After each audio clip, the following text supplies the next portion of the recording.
There is more rumors going around about the next COD game than in a high school cafeteria, so let's go over them in the Call of Duty news of the week. There's been some rampant speculation about a space-themed Call of Duty game, the first shreds of evidence coming from forum posts made by someone that got a few leaks correct last year, so obviously anything he says is gospel. Isn't that how this conjecture bullshit works? Anyways, he claims that the next Call of Duty game, quote, makes Black Ops 3 feel like the Stone Age, metaphorically of course, and very far future, space combat, full-on sci-fi.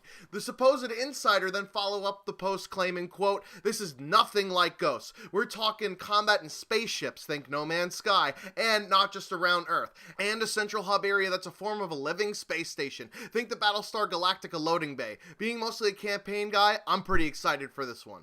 Next is some information found in videos from YouTubers that pull more things out of their ass than Kelly Devine. Some of the previous points are echoed, but some new information and explanation for the decisions were revealed. Some details include having advanced movement more similar to Black Ops 3 than Advanced Warfare, having multiple maps with different physics attributes such as gravity, the maps being much more interactive than a single tree falling in the forest. I'm looking at you, Prison Break. And since Infinity Ward didn't get the memo about the negative response to the giant maps in Ghost, the maps will be even bigger than in Ghost. Considering the Ghost maps were larger than Honey Boo Boo's mom, I figure the maps will be the size of the moon and Mars. The game will also take a page out of Advanced Warfare's book and have laser weapons in the game. Hopefully they can combine that with the fish AI in order to finally give Dr. Evil his sharks with frickin' laser beams attached to their heads. Now into the more business-related aspects of the game. It's going to be released only for current gen until they find some sucker of a development studio to port it back to last gen because money. Speaking of money, supply drops will be returning because idiots keep on buying them, but they might change the name to Battle Pods, considering the toxicity surrounding the name Supply Drop. You guys might remember 2 episodes ago on the Call of Duty News of the Week, I found a job posting on Activision's website, which claims to have Call of Duty Online being released into new markets as part of the job description. The next bit of information piggybacks on that, claiming that Call of Duty Online will be released worldwide to make up for the projected loss in sales on Space Warfare, and Activision has been panicking since the sour reception of Advanced Warfare. There's also a claim that Call of Duty 2016 will have backwards compatible CoD4 and MW2 as pre-order bonuses, which echoes the rationale behind the previous claim of Call of Duty Online worldwide. So, what the fuck do I make of all of this? First off, claiming that people are right about these leaks is a completely idiotic thing to do at this moment, especially since there is zero evidence from Activision or Infinity Ward about these rumors other than a Happy New Year's tweet with a picture of the astronaut on it. I mean, hell, even I could do this. Infinity Ward tweeted, quote, to those who celebrate, hope you guys found some good eggs, hashtag Happy Easter. So this confirms that Call of Duty 2016 will have bunnies, and the weapons will be that of teenagers, with the goal being to egg all of the houses on the fucking block.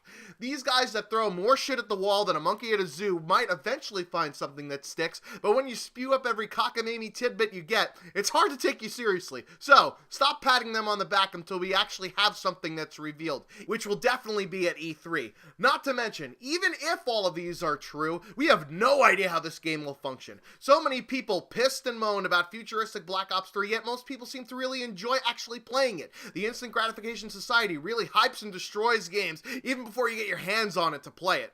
As for some of the individual claims themselves, there's lots of holes in the logic here, similar to other conspiracy theories you find on YouTube videos. The claim here is that Infinity Ward was so butthurt about the reviews of their game Ghost, where critics slammed it saying it did nothing to move the franchise forward, and after how well received the new movement in Advanced Warfare was, from the critics mind you, not the fans, they decided to go bold or go home. This tells me that these development studios and Activision have no fucking clue as to why Call of Duty was successful in the first place. Most fans, and not me mind you, actually really like the new movement in Advanced Warfare and Black Ops 3. Want to play the same game that we've had for 7 fucking years in a row with boots on the ground and very slight alterations. If people want a formula, stick to the fucking formula, goddammit. Even though after Call of Duty Ghosts, most people are clamoring for a change. Be careful what you wish for, douche canoes. Now, since Infinity Ward was a full year plus some into development by the time Advanced Warfare dropped and got the reception back, they had no idea that this EXO movement wouldn't go over so well, although quite honestly, I think Advanced Warfare failed because of skill-based matchmaking and gun variants more so than the EXO movement, as my poll indicates here. So this is where other claims come in regarding COD Online and Call of Duty 4 MW2.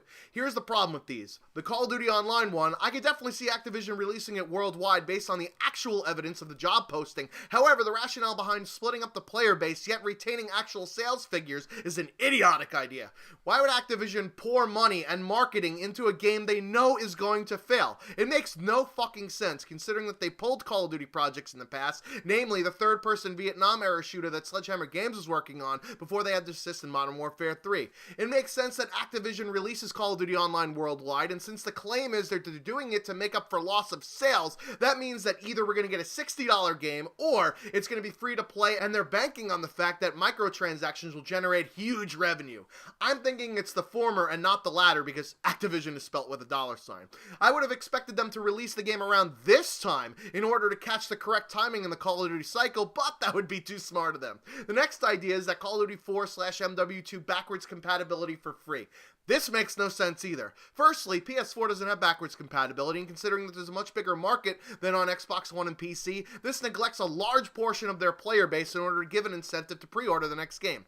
Next, giving away for free something that idiots would clearly pay for doesn't make business sense. The reason why they gave away the original Black Ops with last-gen versions of Black Ops 3 is because, one, those people don't have next-gen consoles, or else they wouldn't buy a neutered version of the game, and the game has no value on last-gen right now. Having a remaster of old Call of Duties on now-gen consoles does have value because people will pay for that, and there's no reason for, one, Activision to allow Xbox to have their Call of Duty games be backwards compatible on the Xbox One for free, since they can make money off of it, and two, just like I said about the player base before, it's idiotic to break up the community on 3 different games. And we shouldn't be desiring these remasters of games anyways. I can understand console-exclusive remasters, like The Last of Us was for people who did not have a PlayStation 3 in the previous gen and have a PlayStation 4 now so that they could experience the game. Same thing with the Halo Master Chief Collection and Gears of War. Those are for people that did not have an Xbox 360 and now have an Xbox One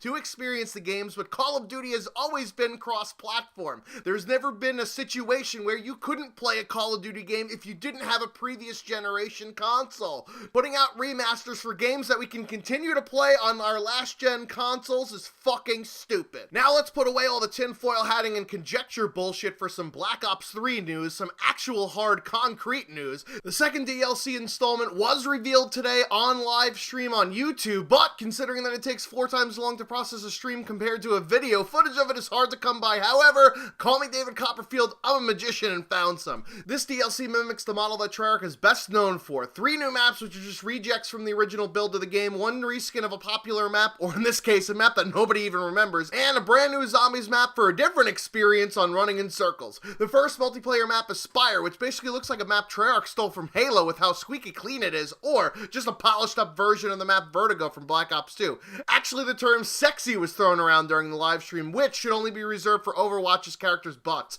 And of course you could tell this is an airport themed map, as it's got TSA written all over it with these metal detectors. Anyways, the next map is Rift, which basically looks like every map from Advanced Warfare combined. The amount of originality on this map is on par with Coldplay. That is to say, almost everything is borrowed from somewhere else. The backstory behind this map seems cute, but it's a multiplayer map. You don't need to think of a fucking origin story for it, as apparently there's a volcano somewhere, even though it's the complete opposite of magma. The next map seems to be the remake of a World at War map just by looking at the picture, but actually that comes later. This is basically a replica of the first fighting scene in the Mortal Kombat movie, considering that they're both island sanctuaries of a rich-ass ninja in which people fight on a giant stage in the middle. Also, there are some gongs, which is appropriate for this gong show of a DLC. And lastly, since Call of Duty fans want a World War II game, Treyarch threw the DLC base a bone by bringing back a map from World at War. Which map, you ask? Not Castle, not Upheaval, not Dome, not Hangar. Actually, it's probably last on the list other than the tank maps.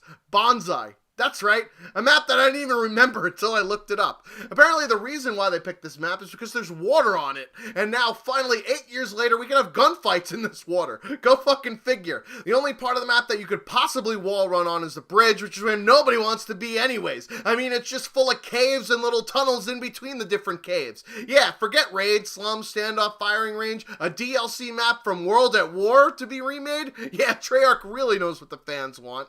Next was the zombies reveal of Zetsubo no Shima, which looks like a jumbled version of Shi no Numa, which probably sends nostalgia tingles up your spine, and instead of doing a trailer to hype people up, they decided on putting in the intro sequence on stream. As we're watching a fucking pirate ship, Rick Toffin says, "I don't speak Japanese," which is exactly what I was thinking the whole fucking time I was watching for the first 20 seconds. After a fighting scene in which more people speak Japanese, and saving the stupid beepity bop, they drop some gameplay of the new map. No, wait, that's the last DLC map. Never mind, so that's the only thing they show out of the brand new map. We don't even get to see the actual fucking map, we just get to see a goddamn ship out in the middle of the ocean. So, we're going back to the Origins crew, even further distancing themselves from the actors they probably paid good money for Shadows of Evil. Glad Treyarch is making people pay for the characters they actually give a shit about. Speaking of paying for DLC, the first DLC pack will be released to PS3 last generation consoles on Tuesday, April 5th, which shouldn't be too difficult to rip off people for a map pack that's missing 3/4 of its textures and colors anyway. Also, the first DLC pack will be free to play this upcoming weekend on the PlayStation 4, along with double XP and double weapon XP for all platforms, so that this way you can experience how shitty Hijack plays in Black Ops 3 without having to waste any money on it, and the 3 other horrific maps which PS3 people can now pay for. That's gonna do it for the Call of Duty news of the week. What are your thoughts on Space Warfare and the new DLC? I've been the Schwantz27, out like John Schuerholz. Until next time.